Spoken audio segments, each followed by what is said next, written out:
Hi there, and welcome back to another episode of Chat EbT. I'm your host, Mohamed Ebrahim Tayob. Now, up until now, we've spoken to some interesting individuals who told us about the challenges of working in a normal 9-to-5 environment and what fueled them on their journey to entrepreneurship. Today, we see the other side of the coin, where we speak to somebody who's built up their career in the corporate space. My guest today is a registered chartered accountant, a certified director, and an award-nominated CFO. He started his career in audits in the investment and insurance industry and ventured from there to becoming a CFO and being named one of SAICA's top 35 under 35. Please help me in welcoming to the podcast, Yusuf Bodiat. All right, so Yusuf, thanks so much for joining us today. It's such a pleasure as always. You and I have had quite a few chats over the years, and during a lot of those chats, I actually said that we need to actually get down and film these. So I think we're finally getting a chance to do that today. So thanks again for joining us, man. It's good to be here. Thank you for having me. No, brilliant. So as I mentioned, right, one of the things that I really wanted to chat to you about is the fact that you stayed in the corporate environment, right? So we had a lot of guests that obviously speak about, and not only our guests, I think it's an overall view now amongst the communities in that the corporate world is sort of not the place to be. A lot of people want to, go into their own ideas. They want to open up their businesses. They want to follow their passion, so on and so forth. But there is a lot of people that still believe that that's the proper career choice. I'm one of them, in all honesty. I still, work a normal 8-to-5 job. Well, I have very weird hours, but 8-to-5 job, let's just call it that. But tell us a little bit about why you chose to stay in this environment, or more, what was your drive to stay in the environment? Okay, yeah. So I think if I look over the last 10 years, the reasons have changed why I decided to change in the environment. And my ultimate goal or my ultimate plan is also being changed as I move along. So if I start at the beginning, we both work in audit at a point in time. And while we were in audit, most of our friends were waiting to leave. Yeah. Right. So after the 3 articles, everyone was deciding where to go, what to do. And for me, it was a very strategic decision to stay on in audit. And at that point in time, my intention was to be an auditor forever. Funny enough, when I wrote my motivation letter as to why I want to be an audit manager, one of the paragraphs said that I would like to be an audit partner at this firm in the future. So that was my goal at that point in time, which was that letter was written in 2013, so more than 10 years ago. What then happened is life changes, get married, have kids, different dynamics in your personal life. But also, I started to learn more about the job that I was hoping to keep for the rest of my life. And some may agree or some may not agree, but I actually started hating the audit environment for various reasons. Right. So it took me about a first year of being a manager to realize that I don't want to be in audit, and then my plan had to change. So although my plan was to stay in corporate forever, part of it was to stay in audit, and that changed very quickly after I lived in that audit environment.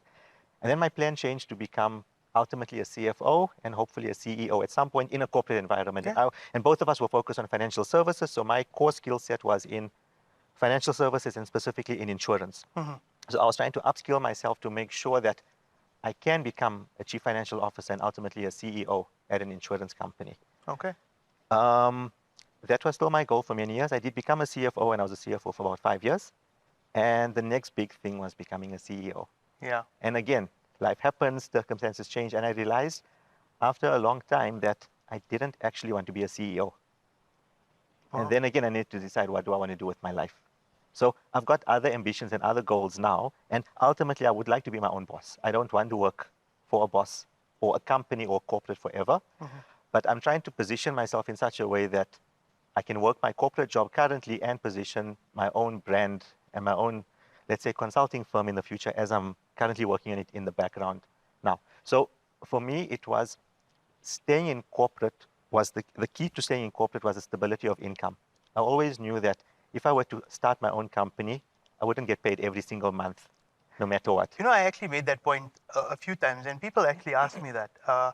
One of the more common questions I get, because obviously, my family has family businesses in that, and the question I used to always get about, staying in audits was, why aren't you just joining your family company? And my go-to answer was always, I'm not qualified enough, and not even in in sort of like a joking way, in the sense that I wanted to go out in audit and corporate to be able to build myself up so that I bring things, if I ever do go to the family company, I'm bringing something into that company, as opposed to just joining without any experience. But the thing that I did bring up a lot is the stability of income aspect. Because if you have a business, whether your income is very dependent on how well that business does. Whereas if you're working for a corporate, no matter how many clients the audit firm has, you're still getting your monthly salary, which I think is a very big part for a lot of people. That stability. Fully agree. So I think if you're an owner of a business, you're the last one to get paid. Yeah. And the staff are supposed to be first or second to get paid. Whereas if you're working in a corporate, you are the first person that needs to get paid because you need to continue working next month and the month after. So the stability of income was the one key part. But I think very similar to what you alluded to, there's certain things in a corporate environment you learn that you can't learn in university and you can't learn from a textbook. And that's mainly the soft skills. Yeah. And it's a very broad topic to unpack. But when I talk about soft skills, I was lucky, and you probably the same, when we were even first-year audit clerks, you'd sit in a boardroom and there'd be these heavyweights of industry sitting in the boardroom with you. And I remember so many times I was told not to speak in the meeting and just sit in the corner and listen and observe and learn. And that has been the biggest benefit of working in corporate. I mean, I remember sitting in audit committee meetings or different boardrooms, and you're listening to these senior executives speaking, and a lot of the things I say or do or my thinking is because of things I've learned from some of them or the way they manage their businesses. 100%.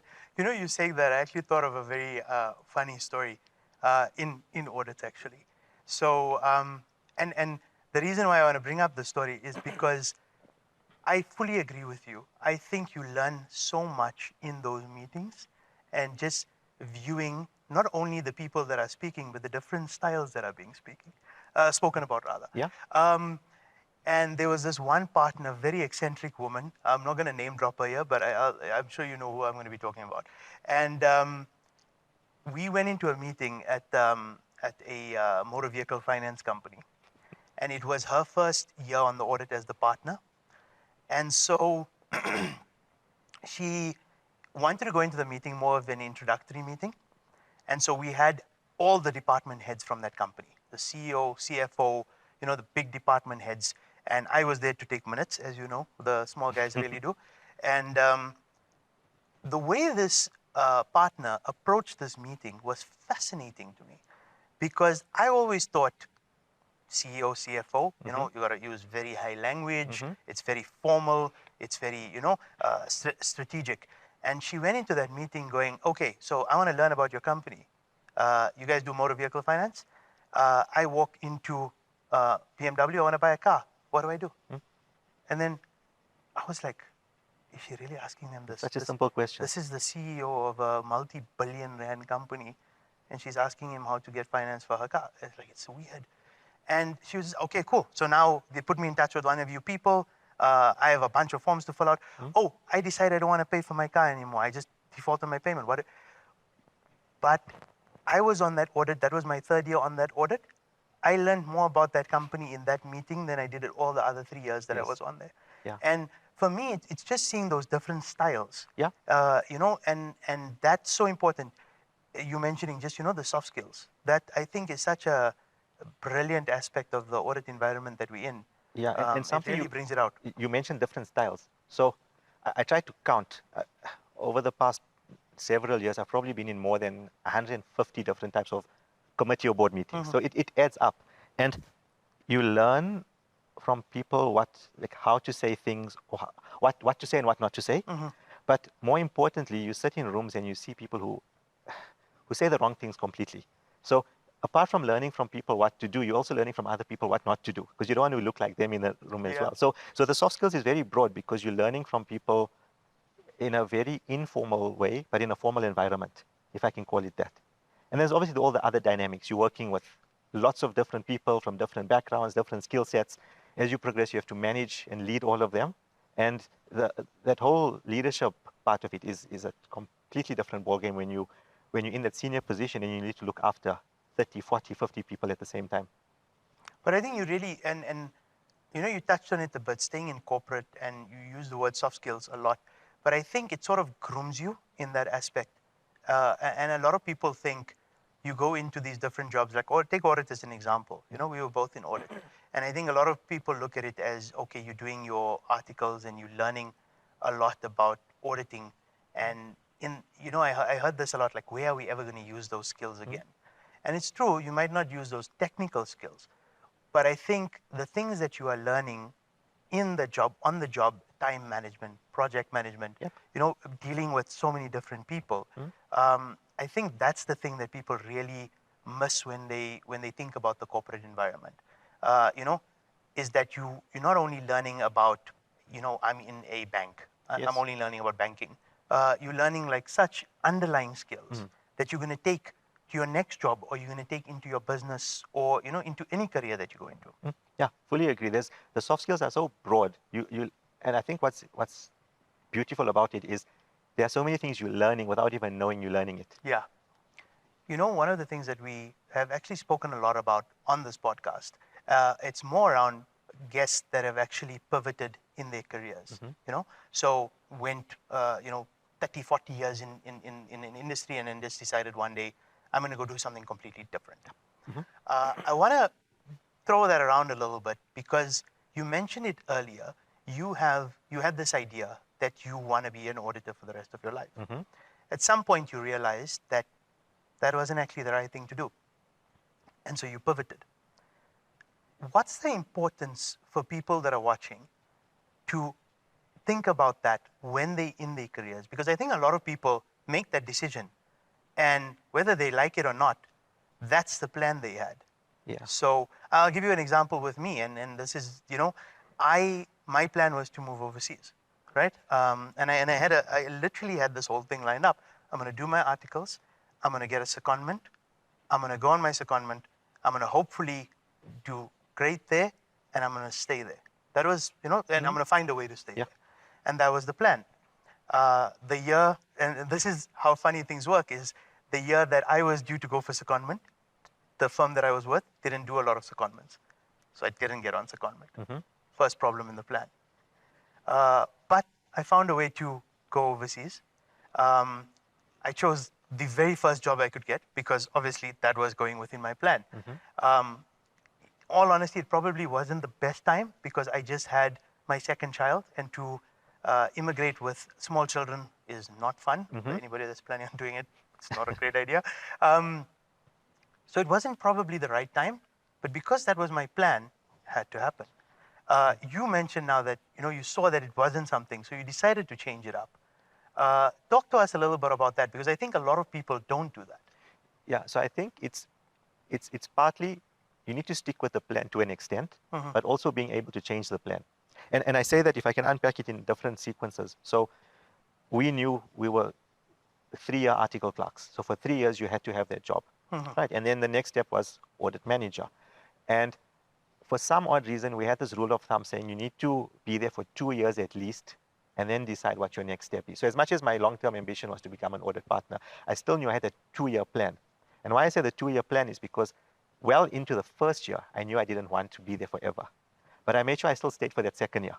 And it gave me time to decide on what I wanted, to find another job, but also to squeeze as much out of that soft skill environment that I could before moving. So for me, it was, I guess, always knowing, or not always, knowing at that point in time what my long-term plan was, and seeing if my current plan fitted to that or not. Because sometimes, unfortunately, you're in an environment, you need to stay there for a period of time before you can move on in order to get to your long-term goal. So for me, it was, I don't like this environment, I need to move, but I need to move at the right time. And there was a bit of luck involved, and opportunities came along at the right time. So I left when I felt the time was right. And looking back now, I believe it was the right time when I left for various reasons. And then if I look at the other roles I had also, there were times where I was unhappy or just didn't want to be in the place I was. But again, deciding when the right time was to move forward and not just jumping ship when you feel unhappy. Yeah. But for me, the key was I needed to change my outlook completely and know what I wanted, and then decide, okay, how do I get there? And just be essentially flexible on Yeah, that I think situation. you use the word pivot, but also flexible. So if you've got a plan that says, I need to do this for the next 5 years, and something happens where you can't do that, you need to find a way still to meet your end goal, but change your plan in the interim to get there. That's a very good point. And the reason I bring it up is I really do feel there's a lot of people that, stick to their guns rather, or just might not be happy in that environment. Mhm. And, just, hey, you know what, this is what I was supposed to do. So, Um, so just reflecting on that, I actually put a post on LinkedIn about 2 months back, and it it got so much reaction because I spoke about my time in audit, I and enjoyed that post and very much. how hostile the environment felt like at the time. It wasn't a nice environment to work in, and it was easy for me to write about it because I'm not there yet. I'm not there at the moment, Mhm. and it was easy to show the difficulties that I went through and use real life examples. And I was amazed at the interactions that I got after that. But what was more amazing about that is so many people working in, and I say audit, but it's a consulting environment Mhm. actually. So many people working in consulting feel like they're stuck in there and they need to suck it up and stay there forever. But their stories are the same as ours, where we work those late Friday nights till midnight and needed to be back 3 or 4 hours late on a Saturday morning. And Yeah. again, all the issues that we have had then, people are still having now. But many, for me, the key message that I take out of that post that got so much reaction was so many people feel stuck in that environment and they feel like they can't escape it, or there's no other option because that's a choice they made for themselves. Yeah. You mentioned LinkedIn, and one thing I have noticed is obviously your presence on LinkedIn. Um, I want to talk a little bit about that because I do feel like a lot of people, me myself included, don't really use LinkedIn as well as it could be used. I think a Mhm. lot of people only think about it as, hey, I'm looking for a new job, or hey, Yeah. I need a new job. Let me go, look on LinkedIn. But I think there's so much more to that, especially in this entrepreneurial, business, Mhm. corporate environment. It's such a great tool. You now, we've chatted before, and I know you've really increased your presence. Talk us through, number one, what was the decision to start doing that? It was a very conscious decision for myself maybe 5 years ago to start working on my LinkedIn presence in whatever way I thought it was right or wrong and build on that going forward. Because for me, it was partly what's my next job going to be? How do I use LinkedIn to get it for me? And then after understanding LinkedIn a lot more, I realized it's part of your brand, your personal brand. So some people may use Instagram, some use Facebook. For myself, at least, I'm only on LinkedIn at the moment, and that's where I focus all of my attention on. So it was always something in the back of my mind that this is a powerful tool to build my brand. But only over the last 6 months have I actually started using it properly. And by properly, I say I made a decision in January this year that I'm going to put a post up every single weekday. So 5 posts a week, every morning at a certain time. And that journey was quite interesting because initially a post goes up and I was disappointed by how it looked. I was disappointed with the reactions or no reactions on it. And you can become very demotivated by Yeah. that. Um, but then doing some research, realizing, okay, the time of day wasn't right that I was posting it, or the content wasn't correct. You adapt or you flex it a bit and you change it to suit the needs of the audience or the people that you want to reach. Mm-hmm. And it took a good couple of weeks, but if I started in January with the weekly post, I can say I've only been comfortable in the last month or two. So it took about 3 or 4 months to get to that point where I was comfortable with what I was putting up.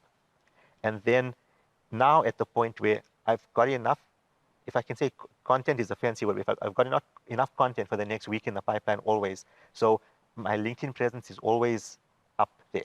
So it's not like every single morning at 8 o'clock, I'm at my computer and I'm thinking of what to post and posting it at that time. Yeah. All of the hard work happens on the weekend. And then it gets put into a queue so that it can get published at a point in time. And the other realization is some of them are going to be a big hit. Some of them nobody's going to look at, or it's going to be rubbish. But it's just the nature of the whole LinkedIn brand building type of experience, if I can say that. Yeah. I want to talk a little bit now about the actual corporate environment, right? Mhm. So let's start with audits. I know it's still a really desired career, the chartered accountant route. Mhm. I think it goes, a lot of people still really think it, and in all honesty, it is. Mhm. Let's not take away from that. It's a really great career path to Yeah. go into. If you were to give advice to the some of the viewers here that are thinking of going into that route, or as you mentioned, at that article stage where, let's face it, a lot of people don't like, Yeah. what would you advise to them? Number one, to those thinking of going in this career path, and number two, for those that are already in there that might feel a little bit underwhelmed. Mm. So I think for me, it's firstly understanding what the benefit of being a CA is. And I remember many years ago, someone once said a CA can do anything they want to. Yeah. Right. So you can run your own business, you can work in finance, you can work in tax. you can the skill set that you get because of that whole career that you're building actually builds your skill set up so much that you could actually do anything you wanted to. Not that you're a genius or an expert in anything, but it gives you the skills to learn different skills afterwards. So if we look at it in pieces, we all know, or many people know, that you have to be at university for at least 4 years. Yeah. You and I may have taken a bit of a longer route, but let's say it's 4 years. So it's set in stone that you will be in university for 4 to 6 years, give or take. And then the next step is you will be an article clerk for the next 3 years. So for 7 to 10 years of your life, it's set. You know where you're supposed to be. I think for me, the next part is understanding the value of staying in that consulting/auditing environment after that. And we can complain a lot about it, but the skills we've learned in that environment is priceless, right? So looking at the value you can extract from that and then giving yourself a timeline. So for myself, the timeline was 2 years, and I stayed for 2.5 years at the end, but telling yourself that if I want to be successful in a certain way and I want to reach these goals, do I stay in audit or consulting for a longer time after my jail sentence is finished? Because we call it the jail sentence then. And then having those mini timelines or blocks of time in your mind to stay through. If you had the opportunity to go back in your career and give yourself a piece of advice, what part of your life would you go back to, and what's the advice that you would give yourself? So I'd go back to university. Like I said, we both failed at some point. And I was very despondent and demotivated when I failed. And you think the world's going to fall apart. And the advice I'd give myself then is everything happens for a reason. And I say that honestly because had I not failed in those years and progressed quicker in my career, I wouldn't have been emotionally ready to start working. Right? So that happened for many reasons. And I honestly believe people need to fail to learn. You can't pass your whole life and think life is easy. So for me, it's telling myself that certain things happen for a reason and you need to fail to learn how life works. Right? The second piece of advice I'll give myself, and I'll give it to myself as of yesterday or 10 years ago or any time between that, is just be patient.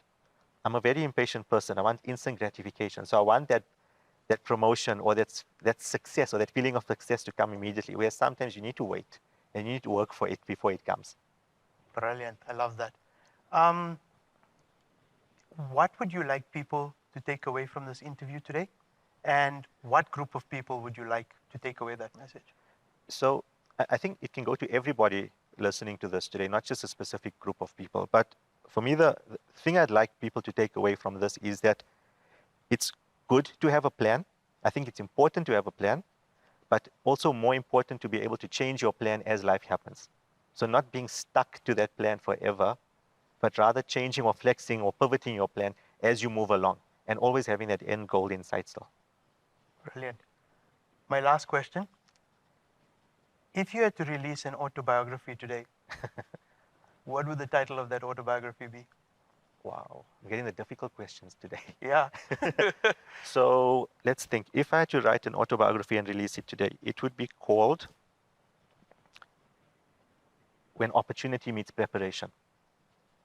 Brilliant. And I say that because I've been given lots of opportunities in my life. Some of them I weren't able to take, and some of them I was able to take.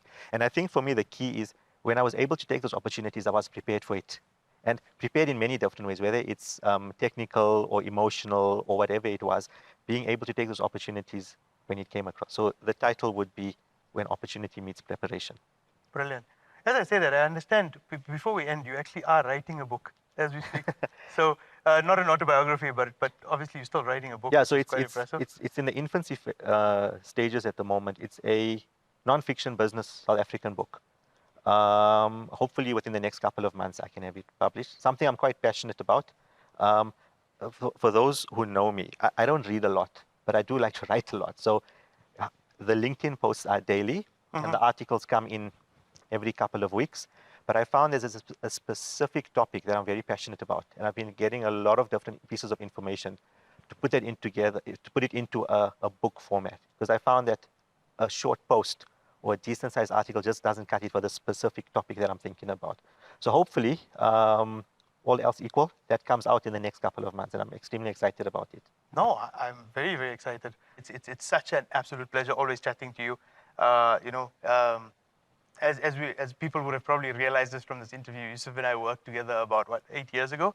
But it's so nice catching up and taking this journey with you and seeing how far you've come. So Looking forward to seeing what's next. And I can't wait to read the book. But more importantly, thanks so much for being part of us. It's been a privilege to be here. Thank you. My pleasure. Well, that's our show. Thank you for joining us for another episode of Chat EbT. A really insightful episode today where we spoke about being in the corporate world, the corporate mindset, and the importance of staying fluid through your journey, as well as what success means to you. Join us again next time, right here on Chat EbT.